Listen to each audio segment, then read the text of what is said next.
Okay, so let's start with Marketing 4.0, Omnichannel and beyond.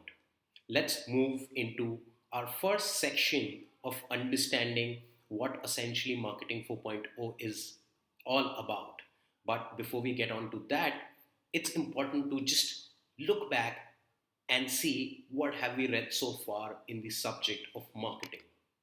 I'm sure you remember the first thing that we have read about is marketing being all about the process of needs, wants, and demands.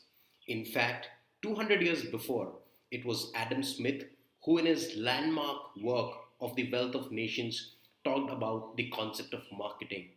He proposed that its complete objective is to anticipate the needs and wants of potential consumers and satisfy them more effectively than its competitors. Until 200 years, this concept was not used when it finally became a subject in itself. Moving on, we see more evolution of this particular concept when it was professed by Professor Philip Kotler himself as the process of satisfying needs and wants through an exchange process. Years later, he described it again as a social and managerial process by which individuals and groups obtain what they want.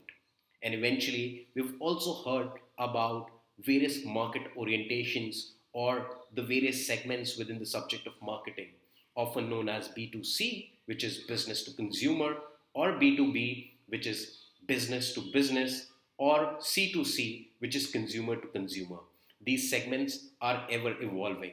And you're wondering the last time you checked the most cutting edge business and its business model, maybe it was B2B2C. And hence, in the current world, it is getting more complex than what we have read.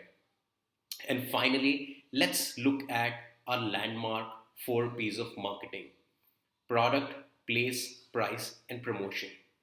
But what if I tell you the first concept of process needs, wants, and demands focuses in a very external manner on things which are not really relevant in the current scenario?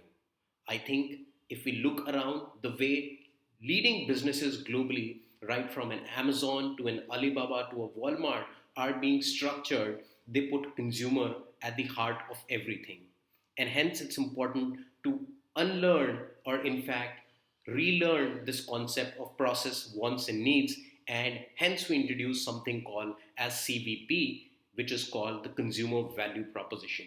It is a more consumer centric way of looking at marketing, and you will see in the subsequent course and the way we move forward how consumer value proposition becomes the core pillar of marketing 4.0.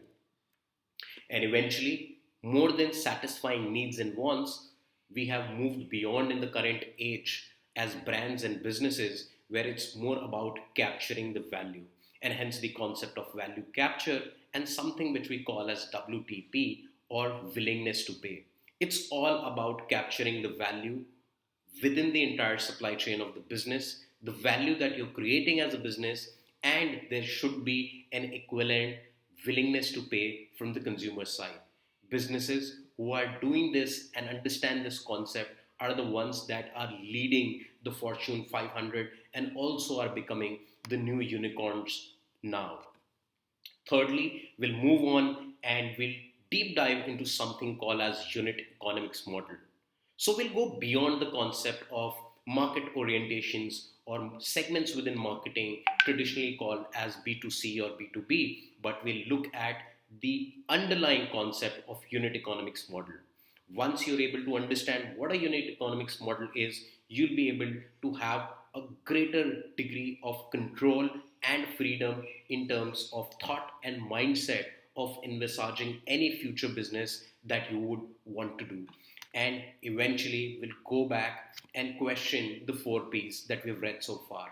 And we'll introduce our own inverted four P's, a whole new concept of seeing and re envisaging the four P's of marketing that will help you build a very robust mindset to build brands and businesses of the future.